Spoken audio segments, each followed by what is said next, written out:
Sidang sempro itu tujuannya untuk apa sih? Tujuannya itu untuk melihat proposal penelitian teman-teman layak dilanjutkan untuk diteliti atau tidak. Ya, namanya juga proposal gitu ya. Nah, kalau kita berbicara proposal ini layak dilanjutkan atau tidak, ada 3 hal yang paling penting teman-teman. Yang pertama research question, yang kedua teori, dan yang ketiga metode. Artinya semua ini harus memiliki dasar yang kuat dan akademis untuk bisa disetujui di sempro. Nah, kalau saya turunkan ketiga poin ini menjadi beberapa poin sebagai berikut. Tetapi sebelum itu biasanya saya mulai dengan judul. Karena judul itu saya bisa mempertanyakan topik, mempertanyakan fokus, dan mempertanyakan lokus. Mengapa Anda memilih topik itu? Mengapa Anda memilih fokus itu? Mengapa Anda memilih lokus itu? Ya, secara tidak langsung sebenarnya ketika saya mempertanyakan judul itu sudah cukup mewakili pertanyaan-pertanyaan di bawahnya. Ya, jadi kalau Anda sudah paham betul, seharusnya Anda sudah bisa menjelaskan kenapa saya memilih topik itu, fokus itu, dan lokus itu. Nah, research question yang pertama ya, research question yang baik, yang berdasar itu adalah research question yang dilatar belakangi oleh gap atau kesenjangan antara teori dengan fenomena. Ya, oh teorinya bilang gini, kok fenomenanya seperti itu ya? Ada kesenjangan.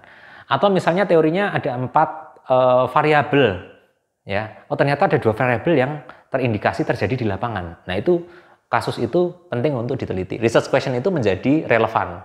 Jadi gap tadi harus disertai dengan indikasi, bukti bahwa ada kecenderungan teori yang Anda pilih tadi itu terjadi di lapangan. Atau fenomena yang di lapangan itu juga sesuai dengan teori yang kemudian Anda gunakan. Ya. Nah yang kedua, kalau kita berbicara teori yang baik ini sebenarnya datangnya dari mana? Dari research question, dari pertanyaan penelitian. Ya, misalnya kalau pertanyaan penelitian saya, bagaimana sih penerapan prinsip-prinsip tata kelola pelayanan publik yang baik atau good governance? Ya berarti penelitian saya teorinya tentang good governance dalam pelayanan publik.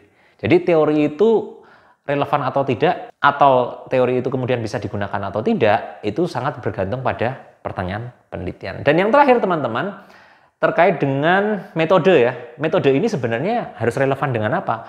Harus relevan dengan tujuan penelitian dan research question-nya. Jadi kalau kita berbicara tujuan itu dirumuskan dari research question, dan ketika kita sudah memiliki tujuan ini kemudian bisa digunakan untuk memastikan metode apa yang akan kita gunakan. Misalnya contoh tujuan penelitian ini adalah untuk mendeskripsikan. Berarti penelitiannya deskriptif.